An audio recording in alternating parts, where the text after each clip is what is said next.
ప్రపంచంలోని ప్రమాదకర వృత్తుల్లో జర్నలిజం ఒకటి. జర్నలిస్టులపై దాడులను యుద్ధ నేరాలకు కింద పరిగణించాల్సిందే ఐక్యరాజ్యసమితి. గత 3 దశాబ్దాలుగా జర్నలిజం ప్రపంచంలోని అత్యంత ప్రమాదకరమైన వృత్తులలో ఒకటిగా మారుతుందని ఇంటర్నేషనల్ ప్రెస్ ఇన్స్టిట్యూట్ తెలిపింది.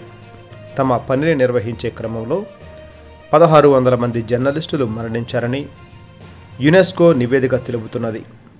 యునెస్కో అంచనాల ప్రకారం కేవలం 10కి 1 కేసులో మాత్రమే ఈ నేరాలకు బాధ్యులు చట్టం ముందు విచారణను ఎదుర్కొంటున్నారు.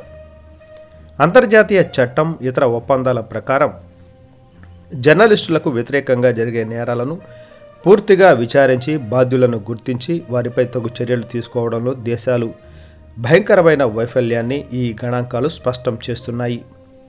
అంతర్జాతీయ చట్టం ప్రకారం జర్నలిస్టులపై జరిగిన దాడులపై తక్షణమే పూర్తిగా స్వతంత్రంగా దర్యాప్తు చేయడం, బాధ్యులను విచారించడం ప్రభుత్వాల బాధ్యత.